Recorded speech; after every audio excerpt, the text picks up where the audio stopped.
नमस्कार। दूरदर्शन समाचार के विशेष कार्यक्रम में आप सभी का स्वागत है। मैं हूं अजीत द्विवेदी। दशकों आज़ादी के 75 वर्ष पूरे हो गए हैं और आज़ादी के 75वीं वर्षगांठ पूरी होने के उपलक्ष्य में 75 वर्ष पूरे होने के उपलक्ष्य में आज़ादी का अमृत महोत्सव पूरे देश में मनाया जा रहा है। अमृत महोत्सव का उद्देश्य है आज़ादी के उन नायकों को याद करना, उन वीरों को याद करना जिन्होंने कि देश की आज़ादी के लिए अपना सर्वोच्च बलिदान दे दिया, सब कुछ निछावर कर दिया, लेकिन उनका उस तरीके से उनके बारे में लोगों को जानकारी नहीं है, उस तरीके से उन्हें इतिहास में वो स्थान नहीं मिला है जो कि मिलना चाहिए। आज हम ऐसे ही नायकों के बारे में, ऐसे ही क्रांतिकारियों के बारे में बात करेंगे जिन्होंने कि मध्य प्रदेश से आज़ादी की लड़ाई में अपना अप्रतिम योगदान दिया, अपना बहुमूल्य योगदान दिया और आज़ादी की लड़ाई में सब कुछ अपना निछावर कर दिया। आज हम इसी विषय में बात करेंगे। हमारे साथ खास मेहमान हैं बात करने के लिए डॉक्टर मनीष मिश्रा, जो कि एचओडी हैं कला, मानविकी एवं समाज विज्ञान सेज विश्वविद्यालय में, साथ ही इतिहास के जानकार हैं, मानविकी के जानकार हैं। डॉक्टर मनीष, बहुत बहुत स्वागत है आपका कार्यक्रम में। धन्यवाद। अगर हम बात करें, अगर बात की शुरुआत करें कि जिस तरीके से आज़ादी की लड़ाई में बहुत बड़ा योगदान रहा है, तमाम हम जानते हैं, बड़े नेता जो राष्ट्रीय नेता रहे उनके बारे में जानते हैं, लेकिन एक जो स्थानीय स्तर पे जो क्रांतिकारी थे या जो आदिवासी क्षेत्रों में जो क्रांतिकारी थे, उनका उल्लेख नहीं हो पाया। क्या कारण मानते हैं इसके पीछे आप? कारण नहीं, दरअसल अगर हम बात करें तो मध्य प्रदेश की अगर बात करें तो रानी लक्ष्मीबाई बहुत बड़ा क्रांतिकारी योद्धा मान सकते हैं उन्हें। उनके साथ तात्या टोपे। उसके बाद फिर एक और नाम आता है जिनका, चंद्रशेखर आजाद। जी। चंद्रशेखर आजाद भी उस जगह से आते हैं जहां जो आज भी भील आदिवासी का जो बहुल क्षेत्र है वहां पर।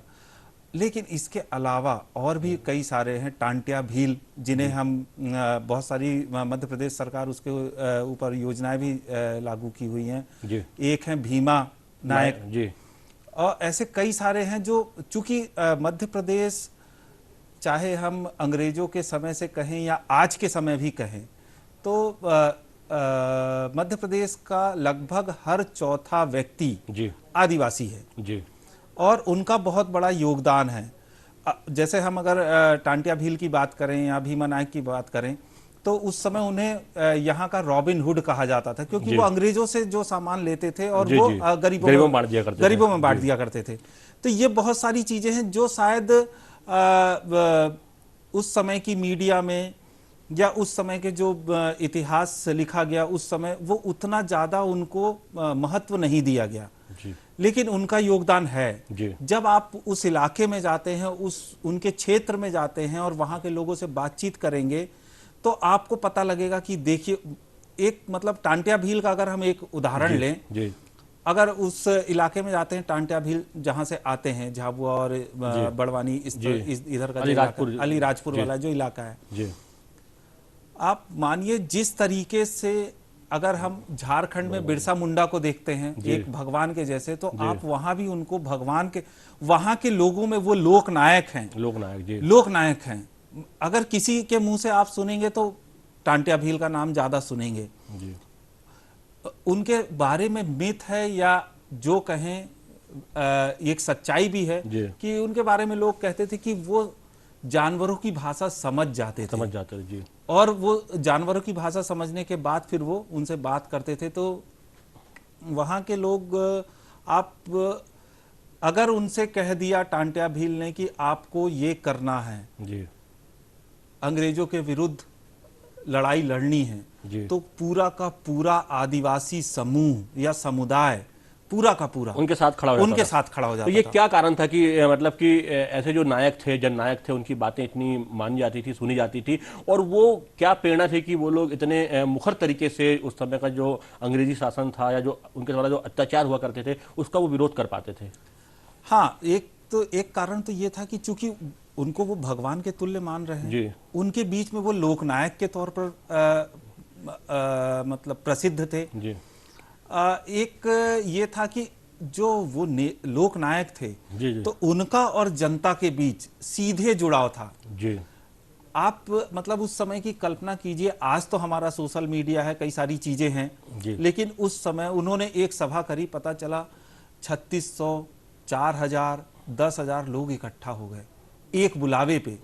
और उस समय कोई साधन भी और नहीं कोई हुआ करते साधन थे। नहीं, प्रचार मतलब संचार माध्यम उतना नहीं होते थे, कोई नहीं बिल्कुल। होता था। परंपरागत लेकिन परंपरागत माध्यम। साधन जो थे जी।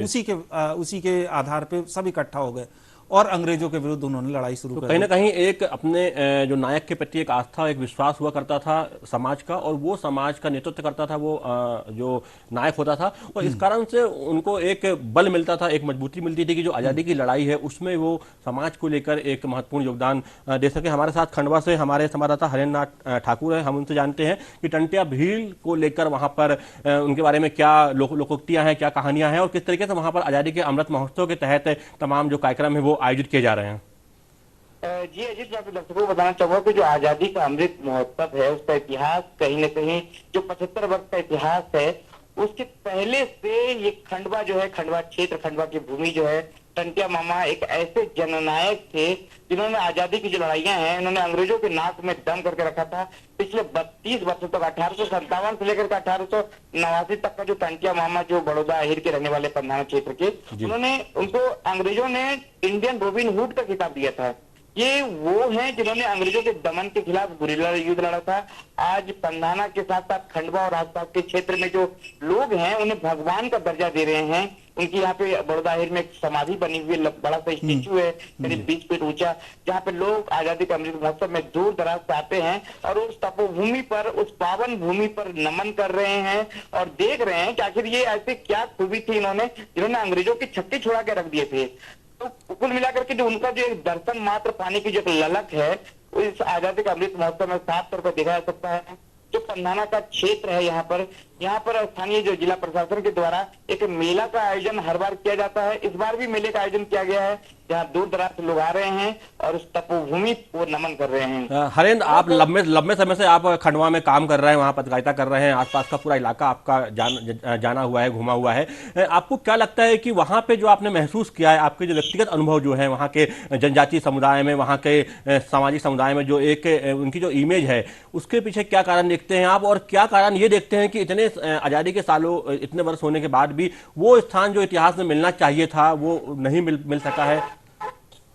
जी, कहीं ना कहीं जो जातिगत समीकरण की बात होती है वो एक टंट्या मामा जो भील थे उन्होंने भील समुदाय के साथ साथ पूरे समाज को जोड़ने का काम किया।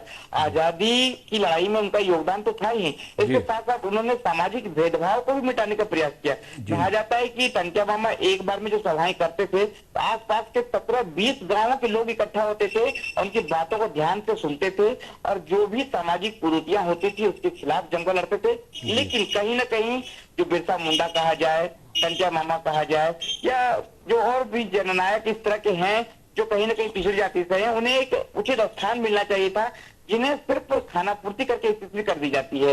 लेकिन कहीं ना कहीं उनके बलिदान, उनके शौर्य गाथाओं को आज की पीढ़ियों को बताना पड़ेगा कि आजादी का जो अमृत महोत्सव खुली हवा में जो हम सांस ले रहे हैं यहाँ पे, इस खुली हवा में सांस के पीछे कितने बलिदान छुपे हुए हैं, कितना बड़ा त्याग छुपा हुआ है। अंग्रेजों के दांत खट्टे करने वाले ये टंट्या मामा को अंग्रेजों ने किस तरह से बेरहमी से मारा था और उनका जो शव है उसे पाताल पानी इंदौर के पास फेंक दिया था, जहाँ पर एक बड़ा सा मंदिर आज भी है। जब ट्रेनें यहाँ से गुजरती हैं तो उन्हें सलामी दी जाती है। कुल मिलाकर के जो ये जो खाना पूर्ति है ये सिर्फ यहीं तक नहीं बल्कि इससे आने वाली पीढ़ियों के जहन में भरना पड़ेगा, तभी आजादी का अमृत महोत्सव। जी बिल्कुल हरियाणा, बिल्कुल बहुत बहुत धन्यवाद आपका। बिल्कुल कि जो ऐसे जो नायक हैं, जो कि गुमनाम नायक हैं, जो कि अपने स्थानीय स्तर पे जो नायक जिन्होंने बहुत बड़े काम किए हैं उनको आगे लाने की जरूरत है। जैसा बताया हरेंद्र ने कि उनका जो स्थान है वो पताल पानी के थोड़ा पास में है, और जो आज अभी जो एक ट्रेन चलती है, जो टॉय ट्रेन कह सकते हैं हम उसको, टूरिस्ट ट्रेन जो चल रही है, वो भी वहाँ पर रुकती है कुछ समय के लिए और वहाँ पर लोग नमन करते हैं। उनकी जो समाधि वहाँ पर बनी हुई है। जो आपने बात कही वही हमारे साथी जो है हरेंद्र, बिल्कुल हरेंद्र जी ने बिल्कुल सही कहा कि आप सोचिए भगवान के तुल्य हैं उस क्षेत्र में जी। और सोचिए अगर कोई व्यक्ति इतना मतलब लोक जननायक है, सही मायने में जननायक है, और पता नहीं क्यों कैसे इतिहासवेत्ताओं ने उनके बारे में छोड़ दिया या कैसे छूट गए। इन्हें तो मतलब इतिहास के, अगर हम मध्य प्रदेश के संदर्भ में बात करें तो इतिहास की किताबों में इनके बारे में बताया जाना चाहिए। टांट्या भील हो गए, भीमा नायक हो गए। भीमा नायक ने भी बहुत काम किया अंग्रेजों के विरुद्ध, तो बहुत क्रांतिकारी, उनका योगदान बहुत अतुलनीय है।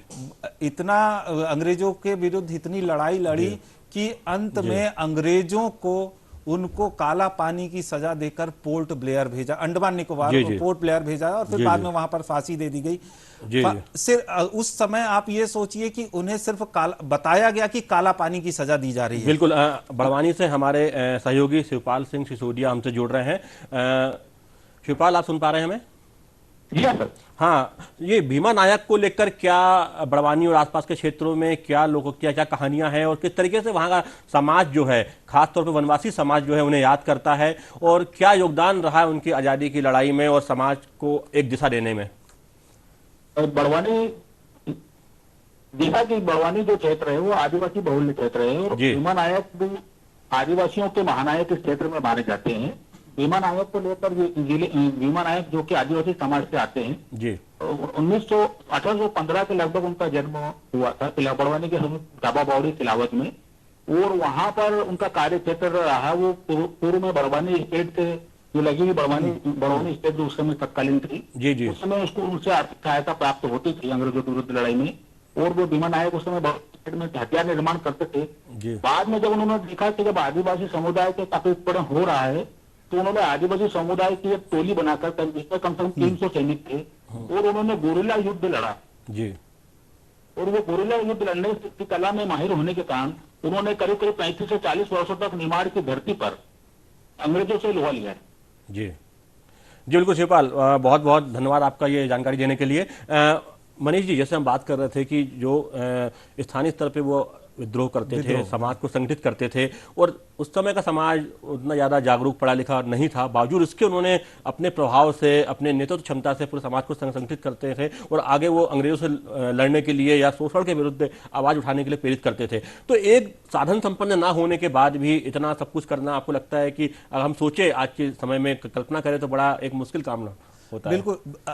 दरअसल बात यह है कि अगर हम जो अंग्रेजों के विरुद्ध लड़ाई हुई जी, वो आदिवासी क्षेत्र में कैसे पहुंची जी, उसका एक सबसे बड़ा कारण है। देखिए, जब अंग्रेज आए, उन्होंने यहाँ देखा तो उन्होंने रेलवे का बहुत एक्सपेंशन किया, बहुत सब जगह, और उस आज के समय में हम सीमेंट और ये सब की नीचे स्लीपर की बात करते हैं, लेकिन उस समय तो लकड़ी के ही होते थे, और उन्होंने जंगलों की कटाई शुरू कर दी अपने व्यापारिक उद्देश्य के लिए। और उस जंगलों की कटाई में चूंकि आदिवासियों का सीधा संबंध जंगल से हम ये मतलब अगर पर्यावरण संरक्षण की बात करें या पूरे बायोडाइवर्सिटी की बात करें, तो सबसे ज्यादा अगर संरक्षित किसी ने रखा है तो पूरा आदिवासी समुदाय ने रखा है।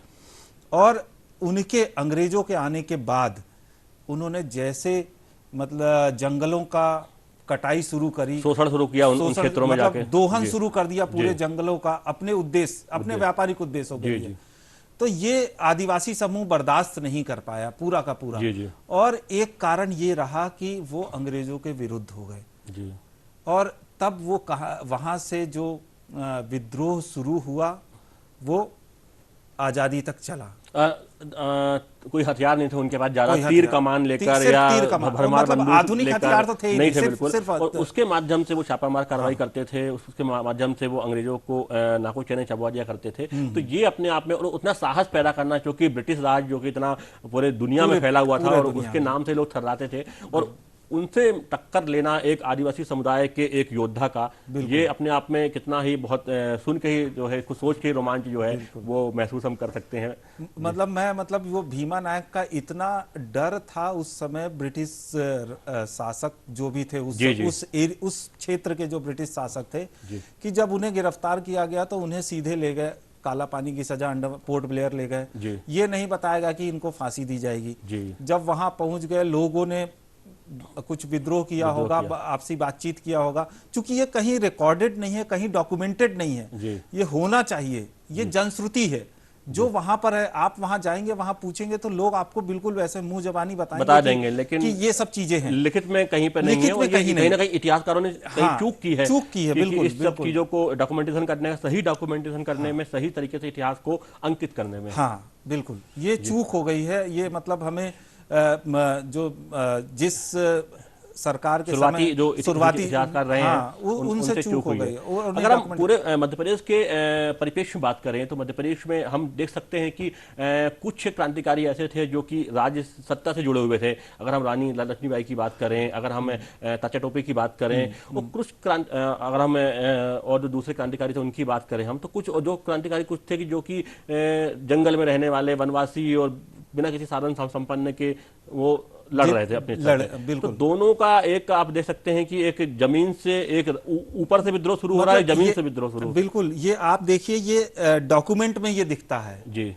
जितना इस इतिहास में जितना स्थान रानी लक्ष्मीबाई, तात्या टोपे और मतलब उस समय के लोगों को मिला, क्या उतना स्थान आदिवासी समुदाय के क्रांतिकारियों को मिला? या जितना पॉलिटिकल जो लीडरशिप थी उनको मिला उस समय के। हाँ, जो पॉलिटिकल लीडरशिप थी, अगर हम देखें जो उस समय कांग्रेस जो थी, जो आजादी की लड़ाई के लिए जो नेता थे उस समय, उनको जो मिला, तो कहीं ना कहीं ये जो वनवासी समुदाय का एक जो प्रतिनिधित्व था वो कहीं ना कहीं हमें लगता है कि उसको प्रतिनिधित्व नहीं हो पाया उतना उचित तरीके से। लेकिन लोकोक्तियों में, लोक सुर्तियों में वो आज भी हैं और उसके प्रमाण हम देखते हैं। और जैसा कि हमारे संवाददाता वो बता रहे थे, जिला संवाददाता, कि किस तरीके से वहां पर लोग जो है उनको मानते हैं, ईश्वर के तुल्य मानते हैं। और आप धीरे धीरे करके लोग उन चीजों को समझ रहे हैं, जान रहे हैं। आपका लंबा अनुभव रहा है वनवासी समाज के बीच में रहने का, उनके बीच में काम करने का, तो आपके क्या अनुभव रहे हैं जब आप वहां जाया करते थे? तो एक बहुत ही एक समन्वित तरीके से जीवन जीना, प्रकृति के साथ सामंजस्य बैठा के जीवन जीना, और इस तरीके से बिना लाग लपेट के, बिना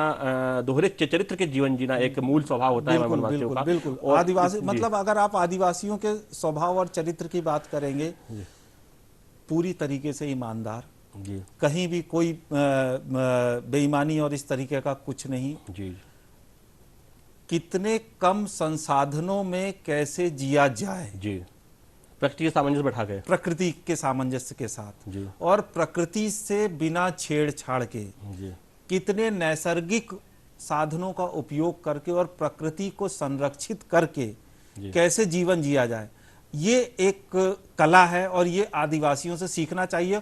और मतलब मेरा तो ये कहना है कि उनकी जो जीवन शैली है, उनका जो रहने का तरीका है, हो सकता ये मतलब भारत सरकार को या किसी भी सरकार को इसको पेटेंट कराना चाहिए जी, क्योंकि ये सिर्फ आदिवासी समुदाय में ही मिलेगा और कहीं नहीं मिलेगा।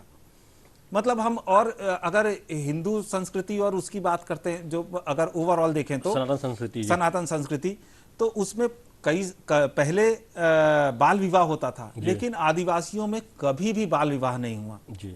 हमेशा आदिवासियों में मतलब युवा होने के बाद ही बार होता है और अपनी मर्जी से होता है, और अपनी मर्जी से होता है। घोटुल प्रथा जो होती है, बिल्कुल, उसमें भी क्लब हाउस जैसी चीजें होती है, तो एक अलग है वो, मतलब जो इतिहासकारों ने लिखा वो अलग है, मैं उससे सहमत नहीं हूं। अगर हम बात करें चंद्रशेखर आजाद की, महान क्रांतिकारियों में उनका नाम जो है प्रमुख रूप से लिया जाता है, और मध्य प्रदेश में उनका जन्म हुआ था मतलब वैसे तो अनडिवाइडेड झाबुआ डिस्ट्रिक्ट था, अब अलीराजपुर हो गया, भाभरा में आजाद नगर भी, बिल्कुल आजाद नगर कर दिया। तो उनका जो आप मानते हैं कि उनका योगदान किस तरीके से रहा? उन्होंने एक आदिवासी जिले से शुरुआत की क्रांति की, और आखिर जाकर उन्होंने पूरे देश में क्रांति की लहर जो है वो फैलाई। हाँ, ये देखिए, चंद्रशेखर आजाद का जो बचपन बीता वो आदिवासी इलाके में बीता जी। तो वो वहाँ के जो पर्यावरण था या वहाँ का जो जीवन शैली था, आदिवासियों का जो जीवन शैली था, उससे बहुत, जो एक समाजशास्त्र में एक शब्द होता है सामाजिकरण, तो चंद्रशेखर आजाद का पूरा सामाजिकरण, जिसे हम चाइल्डहुड सोशलाइजेशन कहते हैं, पूरा का पूरा सामाजिकरण वो आदिवासी इलाके में बीता जी। और उन्होंने देखा, उन्होंने भी वही महसूस किया होगा जो आम आदिवासी ने महसूस किया, और ये वो जो अत्याचार महसूस किया जी, और वो उसका जो प्रतिक्रिया रही चंद्रशेखर आजाद की, वो जब बाहर निकले, उस इलाके से बाहर निकले और उन्होंने और देखा, तब वो जो क्रांतिकारी, उन्होंने जो तरीका अपनाया, क्रांतिकारी दल में, जिस दल में शामिल हुए और उसमें आगे काम किया, ये उस समय के जो शोषण था उसको रिफ्लेक्ट करता है और वो प्रतिक्रिया हमको आगे जाके देखने को मिली। हमारे साथ उज्जैन से विभास उपाध्याय जी जुड़ रहे हैं, जो कि इतिहास के जानकार हैं और मध्य प्रदेश जन अभियान परिषद के उपाध्यक्ष हैं। विभास जी, आपका बहुत बहुत स्वागत है। नमस्कार द्विवेदी जी। विभास जी, अगर हम बात करें मध्य प्रदेश में जो क्रांतिकारी हुए हैं, हम उनकी बात करें, जो क्रांतिकारी जिनका कि पूरी तरीके से वर्णन नहीं हो पाया इतिहास में, ऐसे क्रांतिकारियों का हम बात करें तो आप किस तरीके से देखते हैं मध्य प्रदेश के इतिहास को क्रांतिकारियों के परिप्रेक्ष्य में? मध्य प्रदेश में न केवल क्रांतिकारियों की बात की जाए, पूरे स्वतंत्रता संग्राम को अगर हम लोग समग्र रूप से लें जी, तो क्रांतिकारी और उनके प्रेरणा स्रोत दोनों ही यहाँ पे विद्यमान हैं। जी, और जो स्वतंत्रता संग्राम में जो बड़े बड़े नाम थे, अभी आप जैसे चंद्रशेखर आजाद की आप चर्चा कर रहे थे, जी, जी, उसके अलावा यहाँ पे 1857 से ही अगर हम मान करके चलें तो रानी लक्ष्मीबाई, तात्या टोपे, झलकारी बाई, अवंतीबाई, जी, ऐसे अनेक नाम रहे जो सशस्त्र संग्रह के माध्यम से भी अंग्रेजों से लड़ते रहे। जी, तो वह भी इन क्रांतिकारियों में ही गिने जाएंगे।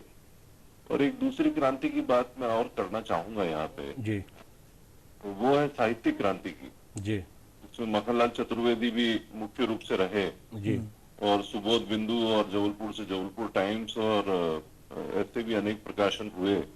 मखनलाल चतुर्वेदी जी का तो कर्मवीर जो है प्रसिद्ध रहा ही है। बिल्कुल, चंद्रशेखर आजाद ने, जैसा हमारे पूर्व वक्ता बता रहे थे, जी, कि उन्होंने अपने अनुभव के आधार पे उस क्रांति की ज्वाला को जागृत किया, जी, वैसे ही कई प्रेरणा स्रोत भी रहे जिनके माध्यम से ये ज्वाला प्रज्वलित बनी रही। और मध्य प्रदेश की, मध्य भारत की उस क्रांति के यज्ञ में अनेक आहुतियां जो है वो दी जाती रही। जी, बिल्कुल, बिल्कुल, बहुत सारी आहुतियां दी जाती रही और बहुत सारे ऐसे अनसंग हीरो भी रहे हैं जिनका कि उल्लेख उस तरीके से नहीं हो पाया जिस तरीके से इतिहास में होना चाहिए था। आपका बहुत बहुत धन्यवाद विभास जी हमसे जुड़ने के लिए। मनीष जी, हम बात कर रहे थे कि किस तरीके से हम लगातार जिस तरीके से एक साहित्यिक क्षेत्र में क्रांति हुई है, इसमें बड़े बड़े कवि हुए हमारे देश से, बड़े बड़े राष्ट्रकवि माखनलाल चतुर्वेदी उनमें से प्रमुख नाम हैं। तो ये हर मोर्चे पे ये लड़ाई चलती रही है, लेकिन साहित्य के क्षेत्र में, समाज के क्षेत्र में, अगर हम डायरेक्ट आंदोलन की बात करें उसके क्षेत्र में, लेकिन ये तमाम जो पहलू रहे हैं, तमाम जो समग्र रूप से रहे हैं, आज के समय में हम अगर देखें, उस समय देखें हम, तो कितना कठिन होता था कि एक इतने शक्तिशाली साम्राज्य के विरुद्ध अगर आप कोई भी क्रांतिकारी कदम उठाते हैं, कोई भी क्रांति की आप अलग जगाते हैं, तो कितना कठिन होता था, कितना एक तरह से कह सकते हैं हम कि जान जोखिम में डालने वाली बात है। आप मतलब उस समय की कल्पना कीजिए जब इतने प्रचार माध्यम नहीं थे। जी, जी, बिल्कुल, है ना, सिर्फ एक, जैसे अभी जोशी जी ने बताया कि माखनलाल चतुर्वेदी जी का एक उदाहरण दिया, जी, जी, वो उस समय सिर्फ एक पत्रकारिता ही ऐसा था कि जिससे जनमानस में पहुंचता था, वो भी पत्रकारिता अंग्रेजों से छुप छुप कर होती थी। कई बार तो पेपर छुपा कर मतलब वितरित किए जाते थे। बिल्कुल, लेकिन आज जो हो गया है, मतलब आज की कल्पना और उस समय की दोनों समय में जमीन आसमान का अंतर है जी। आज हम जब भूमंडलीकरण के इस दौर में कई सारे सोशल मीडिया आ गए हैं, सोशल मीडिया के कई सारे विकल्प मौजूद हैं और 1 मिनट में हम पूरे विश्व के साथ जुड़ जाते हैं। उस समय तो 1 मिनट में सिर्फ एक गांव से दूसरे गांव जाना बहुत मुश्किल होता था। 1857 की क्रांति के संदेश पहुंचाने के लिए रोटी और कमल उपयोग करना पड़ा। अगर हम कल्पना करें आज के समय अगर सोशल नेटवर्क होता तो कितना आसान होता लोगों से संपर्क करना और ये करना। उसके बावजूद भी संपर्क साधा गया और पहला जो समग्र संग्राम था आजादी का, वो 1857 में सामने आया और इस तरीके से जो है बाद में हमें आज़ादी मिली। आज़ादी के 75 वर्ष जो है वो पूरे हो गए हैं और इन 75 वर्षों में हम कोशिश करें कि हम उन गुमनाम हीरो को भी याद करें, योद्धाओं को भी याद करें, उनको भी नमन करें जिन्होंने कि देश की आज़ादी के लिए अपना सर्वस्व जो है निछावर कर दिया है। और इन योद्धाओं को आप अपने आसपास देखें, आपके आसपास भी कई ऐसे योद्धा, कई ऐसी कहानियां, कई ऐसी लोकोक्तियां होंगी जहां पर कि ऐसे योद्धा आसानी से मिल जाएंगे, आसानी से आप उनकी पहचान कर सकते हैं और उनके बारे में आसानी से आप जान सकते हैं, समझ सकते हैं। मनीष जी, अंतिम आपका क्या हमको करना चाहिए, क्या लोगों के लिए क्या संदेश है आपका, किस तरीके से हम ऐसे इन लोगों को वो स्थान दिला सकते हैं जो कि अभी तक नहीं मिला है? मतलब मेरा जो सुझाव है या मेरा जो विचार है वो ये है कि हमें आज के, चूंकि युवा पीढ़ी है, भारत सबसे ज्यादा युवा देश है। जी जी जी, युवा के मामले में मनीष जल्दी बोलिए, थोड़ा सा समय कम है हमारे पास। तो हमें एक तो इतिहास की चीजों को लोगों के सामने लाना चाहिए, चाहे वो पाठ्य पुस्तक के माध्यम से या इसके किसी भी माध्यम से। दूसरा, मीडिया का भी उपयोग करना चाहिए, जैसे तमाम संसाधनों का उपयोग करके हम इन सभी चीजों को सामने लाएं। और अभी समय की सीमा है, आज हमारे कार्यक्रम में इतना ही। आपका बहुत बहुत धन्यवाद शामिल होने के लिए। धन्यवाद। पूरी टीम को दीजिए आज्ञा। नमस्कार।